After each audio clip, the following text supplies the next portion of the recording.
Alam ko na alam din ni Michael na ginawa mo yung lahat para sa kanya. Alam ko na proud siya sa'yo. Proud na proud kami lahat sa'yo. Sigurado ako, masaya din si Michael. Kasi kinasal kayong dalawa. Salamat kasi minahal mo si Michael. Dok Zoe, pasasabugin daw ng mami niyo ang Apex. May dala yata ang buwan ko yung mami niyo eh. Mukha ba akong terorista? At magdadala ba ako ng bomba dito sa Apex? Nandito naman ang anak ko. Mag-isip nga kayo. Bakit kasi nanggugulo ka dito? Gusto ko lang makita yung anak ko. Alam niyo po, sa totoo lang, naging okay nga po kami ni Zoe simula nung nakulong po si Ma'am Moira eh. Kaya nga dapat mabalik na sa kulungan yung si Moira. As of now, Moira is free. Kaya kung pwede lang, iwasan niyo muna, Annalyn, Lynette. Nai-inlove ka na sa akin. Ano, nai-inlove ka na sa akin, no? Sabihin mo na kasi, nai-inlove ka na. No, love, yuck. Si Tax. Tulad nga ng sabi ko sa'yo noon, hindi kita pipilitin na gustuhin mo ako. Pero ipupusta ko yung buhay ko. Trip mo din ako.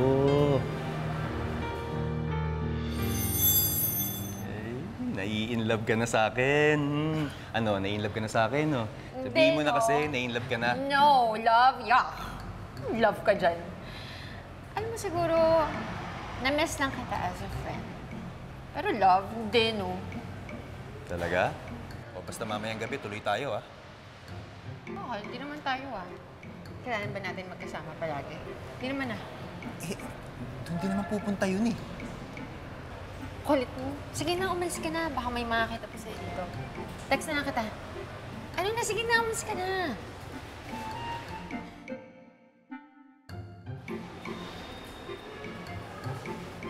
Dok, babes. Namiss kita. Love you. Love yung mukha mo. Sige na! Umalis ka na.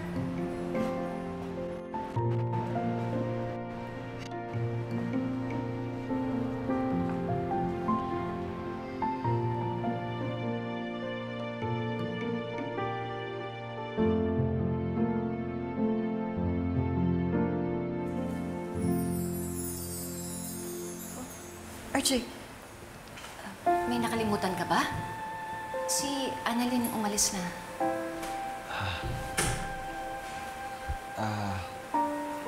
May gusto lang sana ako ibalita sa'yo, Lynette. Parang alam ko na yan. Nasabi na kasi sa akin ni Annalyn. Nakapag-opera ka na daw ulit. Tama ba? Nakapag-minor operation na ako. Wow, congrats ha. Sabi ko naman sa'yo, makakabalik ka ulit sa pagiging doktor. At least kahit papano, may magandang nangyari kahit na nagkaroon ng virus. Congrats ha. Masaya ako para sa'yo. Pero may isa pang balita na gusto ko sabihin sa'yo. Ano yun? Annulled na kami ni Moira.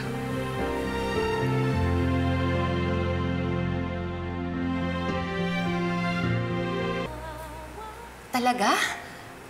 Annulled na kayo? Naku, congratulations ha. Ang saya naman. Sorry, parang mali yata yung sinabi ko. Hindi dapat naging masaya yung reaction ko. Pasensya na. It's okay, Lynette. Masaya ako na malaya na ako kay Moira. Kaya okay lang din na maging masaya ang mga tao para sa akin. Because it's something to be happy about. Magagawa ko na lahat na gusto ko sa buhay ko. Tsaka sa mga mahal ko. Doktor na ako ulit, Lynette. All the things that I wanted in my life, naabot ko na. Kaya kahit hindi namin naipakulong si Moira, iba pa rin ang saya ko.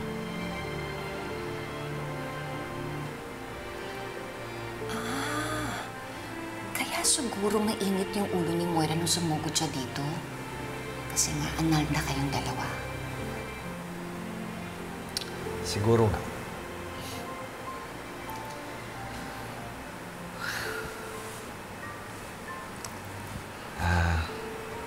Sige. Magpahinga ka muna. Yun lang gusto ko ibalita sa'yo. Sige. Una na ako, Lynette.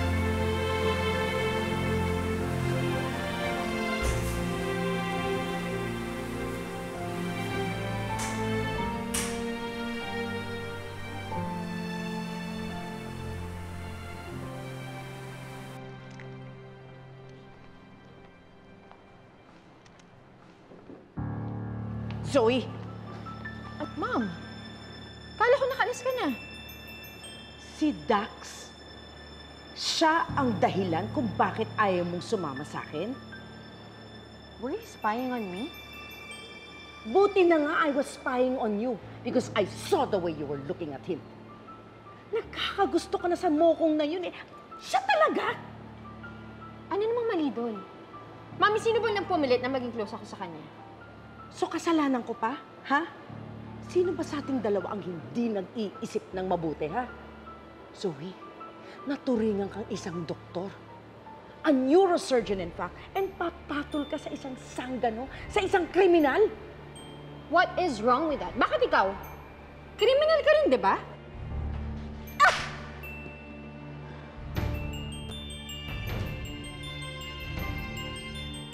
Huwag mo akong sasagutin na ganun. Ka na dito! Aray! Mama ka na sa akin! Ano ba? No, you're coming with me! Umusaktan si Zoe! Hanali, huwag ka nga makialam dito, ha? Kanina lang nakikipag-away ka para makita yung anak mo ah! Tapos nisasaktan mo yung anak mo? Annalyn, you stay out of this. Zoe, tara na. We're Moira, ano ba? Zoe, tara na! Sige na Zoe, pumasok ka na. Zoe, you come back here! Moira! Tigilan mo na kaya si Zoe! Alam mo, kahit kailan, ipal ka talaga, no? Alam mo, kaya nagiging pasaway ang anak ko dahil sa'yo. Bad influence ka kay Zoe. Ako pa po talaga yung bad influence? Sino ba sa atin yung ayaw na magsundo kami ng kapatid ko? Di ba ikaw? Epal ka eh! Epal ka sa buhay namin mag-ina! Annalyn? Saktan ka ba ni Ma'am Moira? Okay lang ako kay Regan.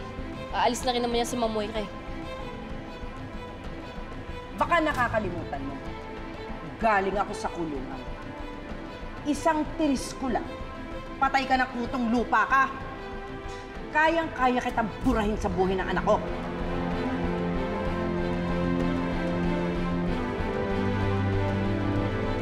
Ma'am Moira, baka nakakalimutan niyo po na kaya wala lang kayo sa kulungan ngayon is because you're out on bail. Kaya sige po, saktan niyo ako na magkaalaman tayo. Matapang ka lang kasi may kakampi ka. Baka naiinggit lang po kayo. Kasi yung nag-iisa niyong kakampi, yung anak niyo, inaaway niyo pa. Alam niyo ba, Ma'am Moira, nung nasa kulungan ka, ang ayos-ayos ng buhay ni Zoe. Nagagawa niya yung duty niya bilang isang doktor. At hindi niya ako inaaway. Bakit po kaya? Bakit kaya, Regan? So you're saying that Zoe is better off without me? Kayo po may sabi niyan, hindi ako. Tara na, Regan.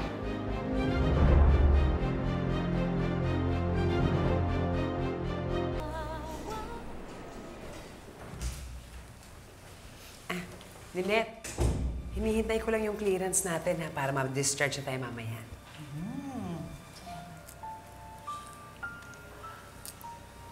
Iba rin talaga yung si Moira, no? Wala na talagang sinasanto. Isipin mo pati sariling anak, ginombag. Ay naku, Chang, alam mo, feeling ko, kaya ganyan yung Moira na yan, dahil yan doon sa ano eh, sa annulment nila ni RJ. Oo nga. Oo. Gulat nga din po ako eh. Kasi first time ko pong makita na sakta ni Ma'am Moira si Zoe. Lynette, bakit naman ang lungkot-lungkot mo? Ilalabas na nga tayo mamaya. Di ba dapat masaya ka? Naalala ko lang si Michael.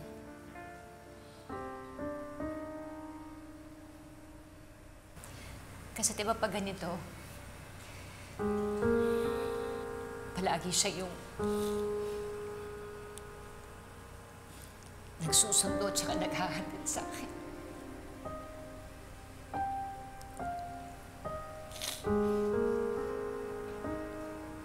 Tsaka, nung huli kaming nagkita ni Michael, nag-away kami. Tapos sasampal ko pa siya. Sigurado ako galit yun sa akin.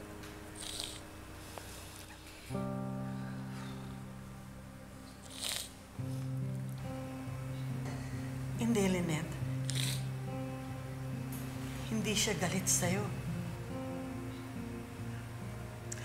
Katunayan, nung hindi ka pa nakigising, tumalaw siya dito. Dinalaw ka niya. Talaga po?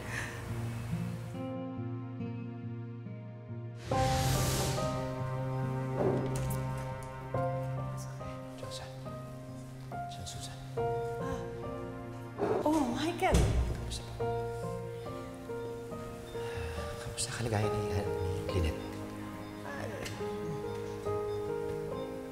Okay naman ang kanyang stats. Sabi nga ng doktor, baka bukas pwede na siyang lumipat sa regular na kwarto. Chansu, nga pala gusto kong humingi ng paumanin sa inyo sa inasal ko nung ulit tayong nakaharap ni Lynette. Hindi kasi maganda yung nag-i-ending eh. Wala na yun. At sana maintindihan mo na pinoprotektahan ko lang si Lynette. Oo naman. At saka, pwede ba? Huwag mo na siyang habulin, ha? Huwag kayong mag-alala, Chang. Hindi na mangyayari yun. Na-realize ko kasi na si Denise pala ang mahal ko. Oo. Chang, pwede ko makausap si Lynette. Sige, lika. Salamat ho. Bukad dyan.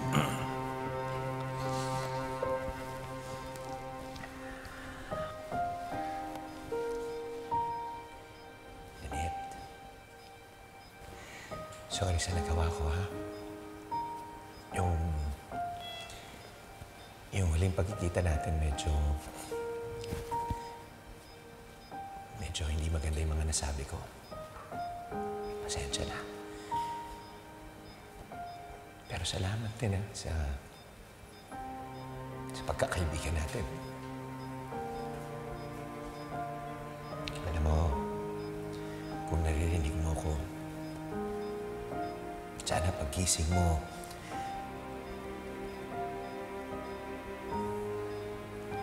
paglabas mo dito sa ospital, sana magkaibigan pa rin tayo. Kasi hindi ko kayang hindi tayo maging kaibigan.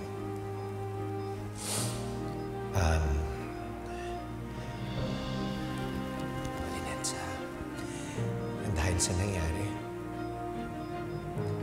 na-realize ko na mahal ko pala si Denise. Ayoko mawala siya sa akin.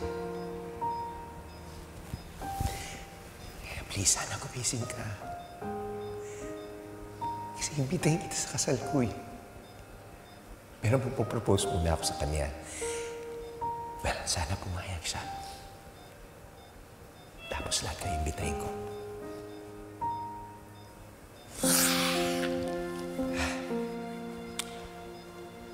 Anyway, mauna na ako kasi ihahatid ko pa si Annalyn sa San Brigado eh. Salamat pala. Sorry.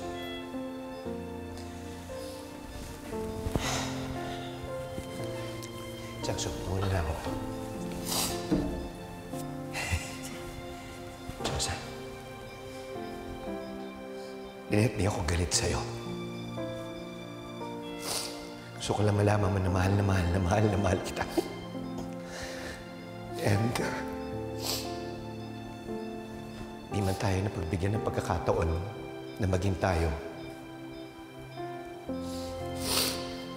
Tatanggapin ko itong magkaibigan tayo. Maraming salamat sa lahat.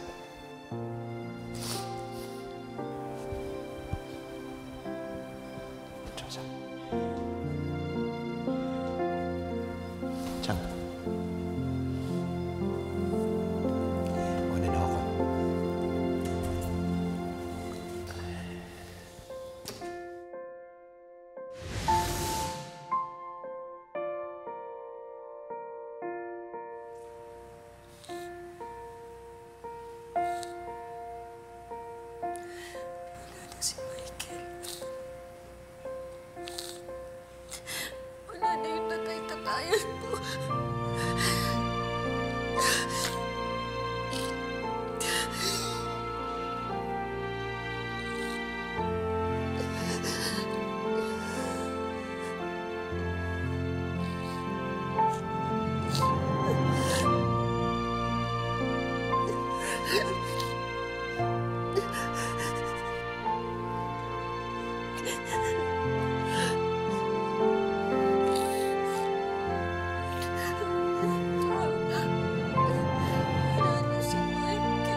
siya.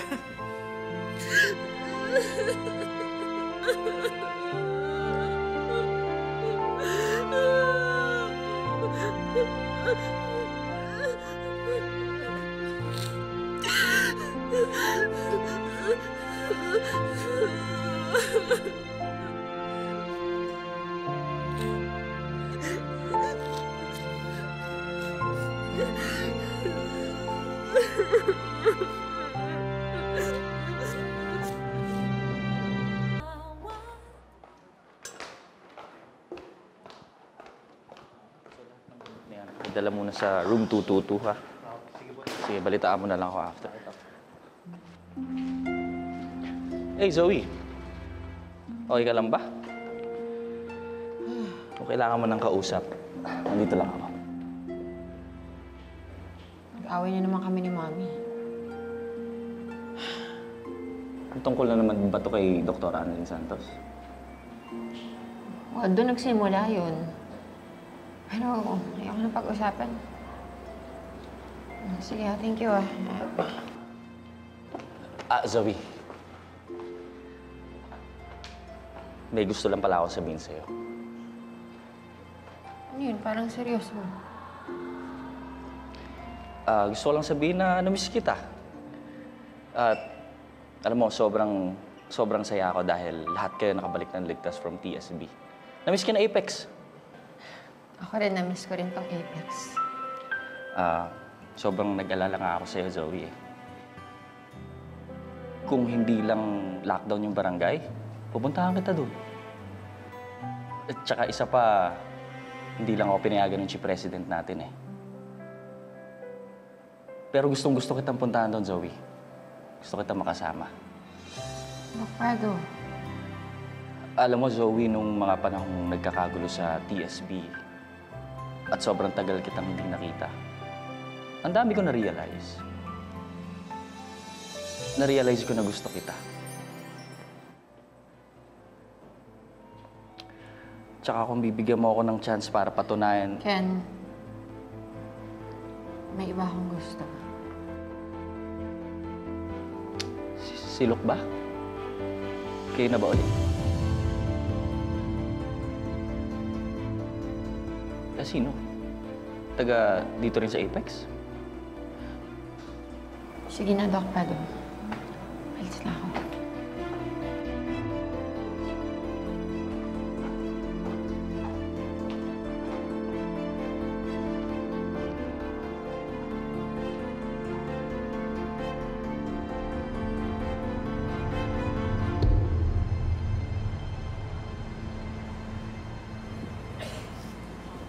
Dok, balita ko nagkaroon daw kayo ng encounter ni Ma'am Moira kahapon,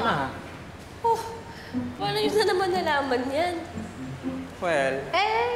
magka-chat kami ni Regan kagabi. Si Regan. So, member na rin siya ng Apex Marites? Medj! Alam mo naman, chismoso rin yun, di ba? At saka kulang na rin naman talaga tayo, di ba? Wala na si Doc Yula. Ay, sorry. Hindi pa rin kasi ko sanay na wala na si Doc. Kevin, Evan. May pinabibigay si Doc Yula. Ano yun? Talaga? Mag-migrate ka sa Canada? Kailangan eh. Ako na lang nandito. Buong pamilya ko nandun na. Teka, alam na ba nila Annalyn yan? Hindi pa nga eh. Hindi ko kasi alam kung paano ko sasabihin dahil nalulungkot lang ako. Kaya nga, may favor sana ako. Ano naman yun? Pwede bang bigay mo sa kanila? Huwag na lang magbigay nito. Sigurado naman magpapadespedida ka pa. Hindi na, wala na mga ganun. Nalulungkot lang ako eh. O basta paglipad ko at saka mo lang yung ibibigay, ha? Huwag mo sasabihin sa kanila, ha? O sige, sige. Ano ba ito, Kichi? Saan ko na magagamitin ito? Tsaka ang pangit ko dito. Yung picture. Ito.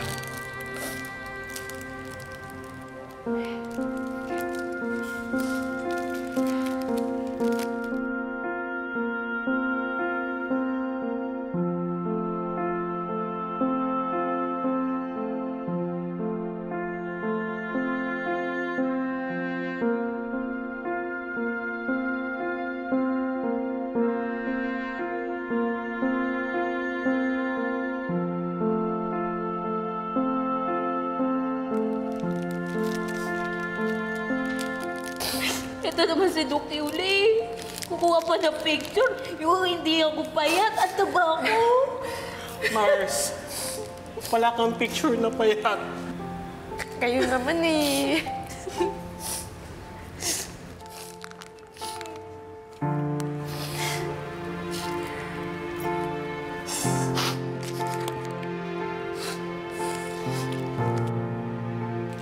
Basta, hindi tayo titigil sa pagtulong sa mga pasyente. Gagawin natin to para kay Doc Yula. Para kay Doc Yula. Para kay Doc Yula. Tama kasi. Ang ganda nga nung pinili yung picture niyo. Side view ko, side view ako.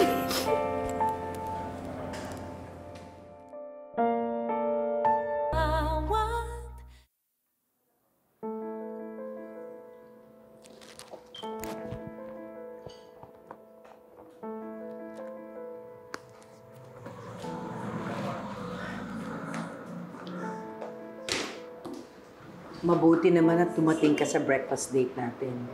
Akala ko nga, Angeline na rin. After what you did to me yesterday, buti ka pinuntahan pa kita dito, no? Sorry na. Pasensya na. Nabigla lang ako eh. Ikaw naman, sa lahat ba naman ng lalaki, si Dax pa yung papatulan mo? Pero, Mom, I think you're right. I think nagkakagusto na talaga ako kay Dax. Ano sabi mo? I mean, it could be a good thing, right? Pag naging kami ni Dax, he'll be on our side. Diba? Kakampi na natin siya. Nababaliw ka na ba? Pwede naman mangyari yun na hindi magiging kayo eh. Pasakay mo lang na gusto mo siya. Eh, yun naman yung ginawa ko nung una eh. But I can't help it. Sobrang bait na sa akin. Nung nasa San Legado ako, he kept on calling me. He was making sure na I was eating, I was getting enough rest, enough sleep. This is just a phase. Believe me, akala mo lang na gusto mo si Dax. But you are right in one thing though. He is there for us to do the things that we cannot do ourselves. Alam ko na. Papuntahin mo dito si Dax. Kakausapin ko siya. Sige na, tawagan mo na. Zoe, alam mo, may iba talaga sa'yo ngayon eh. Blooming ka eh. Ano ka ba? Masaya lang ako. Huwag mo sabihing in love ka. Mahal ko po ang anak niyo. Kaya sana, bigyan niyo ako ng pagkakataon na patunayan ko yun. May kilala ka bang hitman? Hitman? Para kanino? Sino papatumba niyo? Kala ko ba maayos ang kalagayan mo? Bakit kailangan pa i-admit? Elias, may iba kasing findings yung doktor sa kanya eh. Sino yung doktor ni Pretty? Baka pwede ka makausap. Bata pa yung doktor eh. Kung di nga siya doktor, mapapagkamala ko siyang grade 4 na estudyante. Basta maganda, cute, tapos doktor. Excuse me, oh. Yes po? Kayo si Doktora Annalyn Santos? At ako nga po, bakit po?